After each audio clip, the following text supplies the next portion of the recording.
Yesterday morning, my phone rang and it was my son, Kevin. His voice was a frantic whisper, laced with panic. "Mom, why are all the cards being declined? Jessica's mother and I are at the restaurant, and we can't pay for lunch. Everyone's staring. People are laughing at us." His desperation, his utter humiliation, filled me with a strange, cold satisfaction.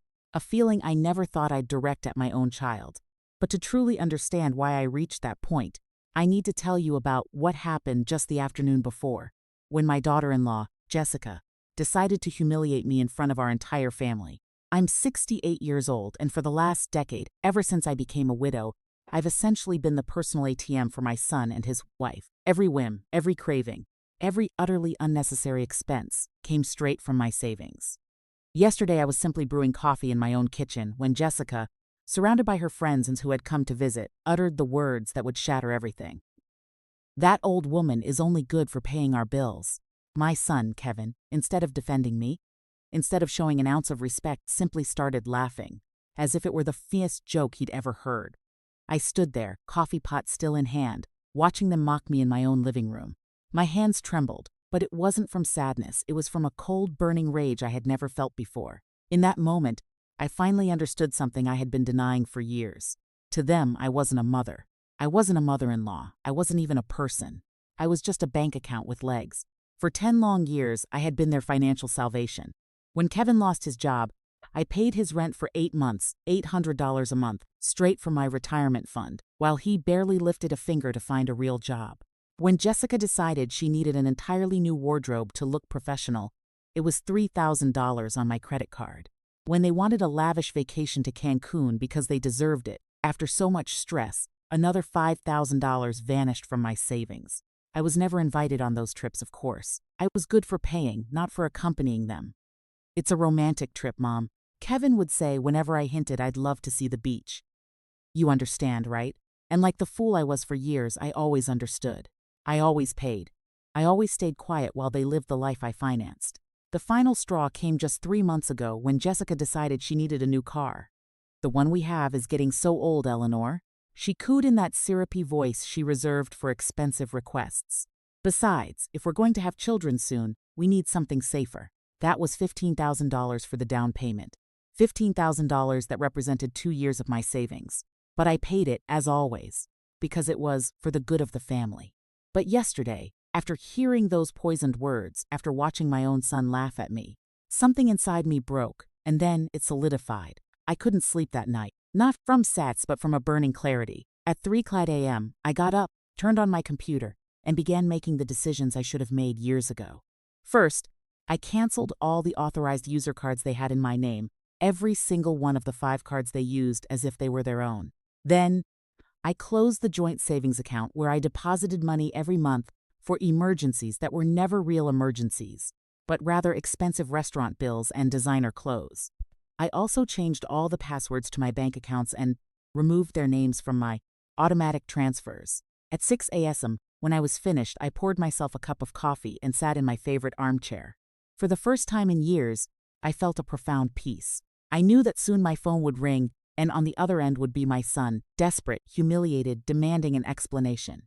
And I would be ready to give him one. The phone rang at exactly 9:15 a.m. I was in my kitchen, enjoying my second coffee, when I saw Kevin's name on the screen. I didn't answer immediately. I let it ring 3 more times, savoring this moment of power I hadn't felt in decades. When I finally answered, his voice was desperate, almost hysterical. "Mom, why are all the cards being declined? I'm here at the Hawthorne Grill with Jessica's mother. We wanted to have lunch and celebrate her birthday, but none of the cards work. It's humiliating. People are staring at us. The waiter is getting impatient, and I don't have enough cash to cover a $200 check. What is going on?" The irony was delicious. They had chosen the Hawthorne Grill, the most expensive restaurant in town, to impress Jessica's mother, the same place I was never invited to, despite having paid for their family dinners there for years when they went without me. Now they were there, surrounded by the high society they so desperately wanted to impress, and they couldn't even pay for a single plate. "Good morning, Kevin," I replied, with a calm that surprised even me. "The cards are declined because I've decided I'm no longer going to finance your lifestyle." "What? Are you crazy? We're in public. Jessica's mother is here. How am I supposed to explain that my own mother left me high and dry? This is ridiculous." What's ridiculous, son? I said, my voice unwavering. Was hearing you laugh yesterday when your wife said I was only good for paying her bills. What's ridiculous was realizing that for 10 years, I've been treated like an ATM instead of your mother. There was a long silence on the other end. I could hear muffled voices in the background. Probably Jessica and her mother wondering what was happening. The waiter must have been waiting for payment, and other diners were starting to notice the uncomfortable situation. Mom, please don't do this now. We can talk later, but I need you to reactivate the cards. Just for today, I promise that. No, I interrupted him. There are no more promises. Kevin, no more just for today. For 10 years, I've heard the same promises. For 10 years, I've been your easy solution for everything. But yesterday, I learned something important. You don't respect me. You don't value me. And you definitely don't love me the way I loved you. That's not true. Of course we love you. Jessica was just joking. You know how she is. I know exactly how she is, Kevin. And I know exactly how you are. That's why I made this decision. I could hear him breathing heavily. I imagined the situation in the restaurant was getting more tense with every passing minute.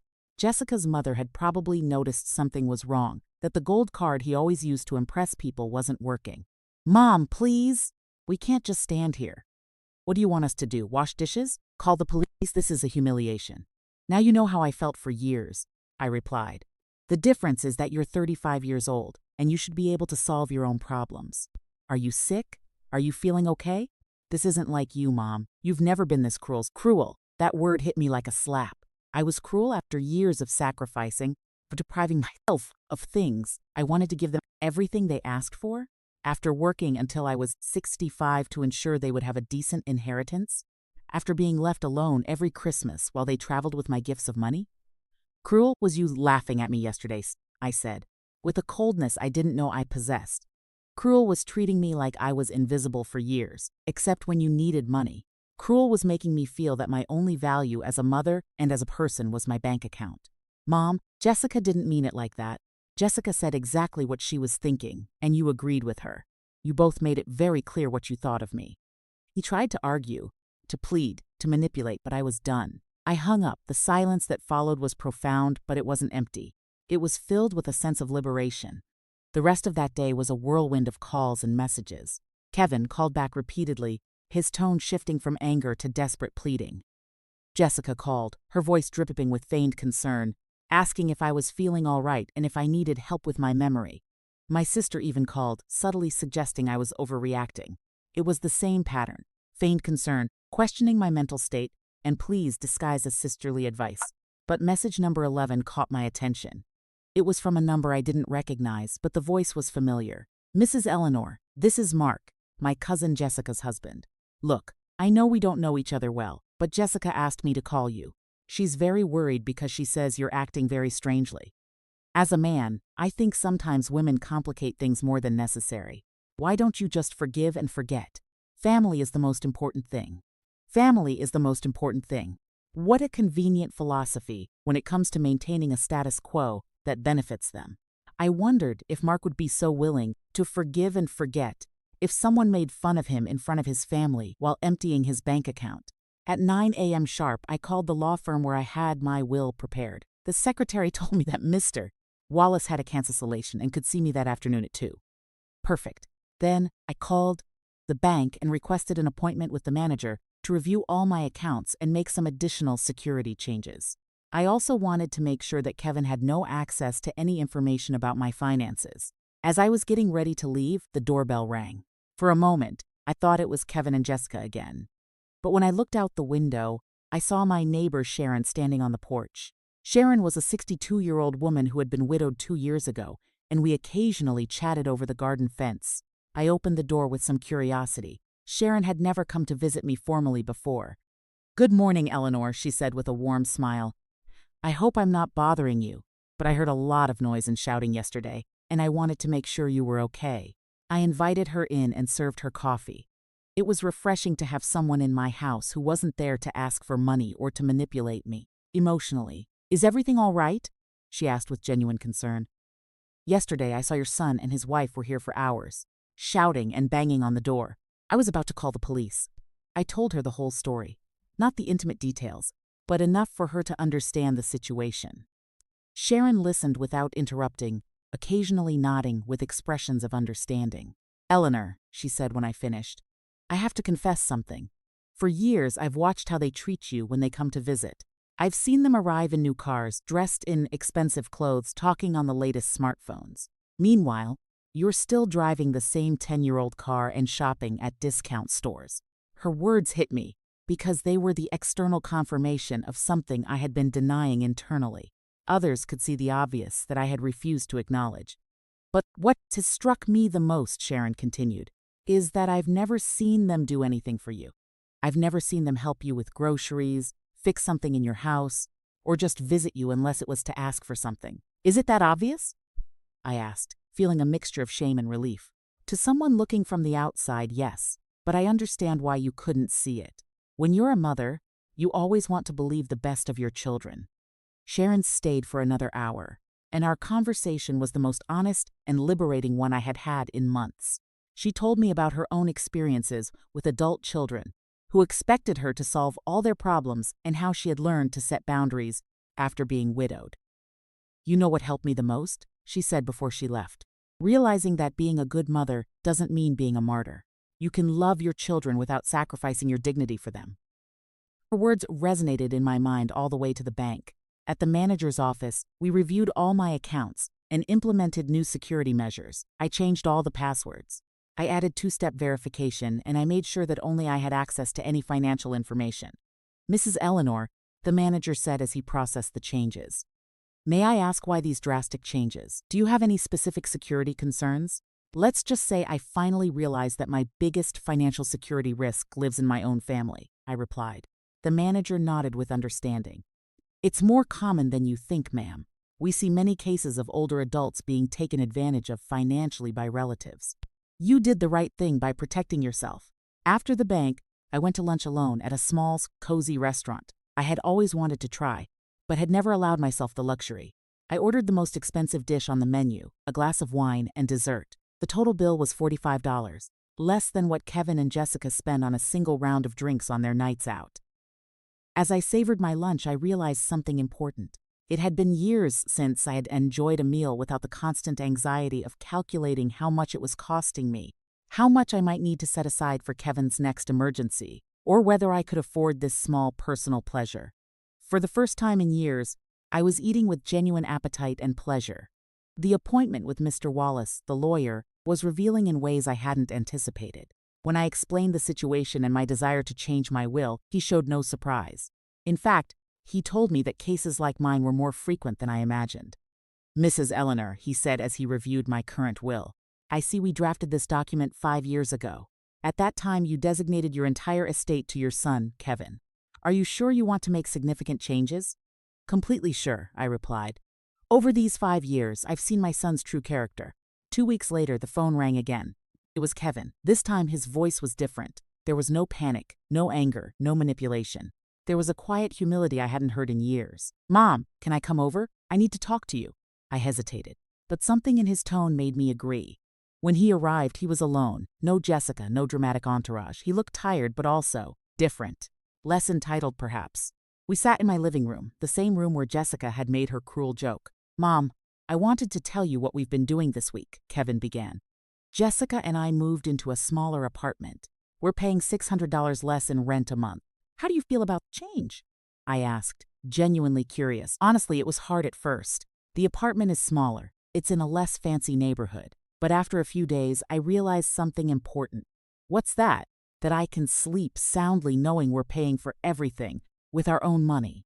I don't have that constant anxiety of not knowing how we're going to cover next month's bills." It was the first time I had heard Kevin talk about financial anxiety from his perspective. It had never occurred to me that he might have also been stressed by the unsustainability of his lifestyle. We also canceled the expensive gym memberships and joined a basic one that costs 1/5 of the price, he continued. "And Jessica found a part-time job on weekends to bring in extra income." "Jessica is working more?" I asked, surprised. "Yes, and it was her idea. She says she wants to contribute more actively to our finances instead of just managing money that comes from other places." I was genuinely surprised to hear that Jessica had taken that initiative. "Mom, I also wanted to formally apologize. Not just for what happened 2 weeks ago, but for all these years. I never realized I was treating you like an ATM instead of my mother." "What made you realize it?" "When we had to make our first real budget, I realized I had no idea how much it actually cost to live. My entire adult life, I had been living above my means because you were covering the difference." Kevin paused and looked me directly in the eyes. "Mom, I want you to know that these past few days have been the first in years where I feel like a real adult, making my own decisions, solving my own problems, being responsible for my own consequences. And how does that feel? Terrifying, but also liberating. I didn't know how much weight I was carrying until I got rid of it. Weight. The weight of knowing deep down that he wasn't truly independent. The weight of knowing he was living a financial lie. The weight of knowing his lifestyle depended on exploiting his mother's generosity. Those words hit me deeply. For years, I had thought I was the only one suffering in that dynamic. But it turned out that Kevin had been carrying guilt and anxiety as well. "Mom, I know I have no right to ask you for anything after everything that's happened. But there's something I'd like to ask you. Tell me, do you think one day we could have a normal relationship? A relationship where I'm your son who visits because he loves you, not because he needs something." The question moved me because it implied that he understood the difference. "Kevin, that relationship can start today if you want it to. I've always wanted a son who visits because he cares about me, not because I'm useful. Then would you like it if Jessica and I came for lunch on Sunday? We'll bring the food, we'll cook, and we'll just spend time together." I would love that. After Kevin left, I sat in my living room reflecting on everything that had changed in 2 weeks. I had lost my role as my family's financial rescuer, but I had gained something more valuable: my self-respect and the possibility of a genuine relationship with my son. That evening, I called Mr. Wallace to ask about modifying my will again. After the conversation with Kevin, I wanted to consider a different approach. Instead of punishing him permanently, I decided to create a will that rewarded demonstrated maturity over time. "Mrs. Eleanor," the lawyer said, "you're thinking of a tiered will based on behavior." Exactly. If Kevin demonstrates real financial independence for 2 consecutive years, he could receive a larger portion. If he continues that pattern for 5 years, another portion. But if he falls back into his old habits, we revert to the original plan. It's a smart structure. It incentivizes long-term personal growth. As I hung up the phone, I realized that for the first time in years, I was planning my future based on hope instead of fear. Hope that my son had truly learned and grown. Hope that our relationship could heal. Hope that my final years would be lived with dignity and respect. I went out to my patio and looked at the stars. In the distance, I heard the sound of the fountain I had installed in my garden last year. A small luxury I had only allowed myself after years of doubting whether I deserved to spend that money on myself. Now I knew the answer. I had always deserved to treat myself with the same generosity I had shown to others. It had taken 68 years to learn that lesson, but I had finally learned it, and I would never forget it.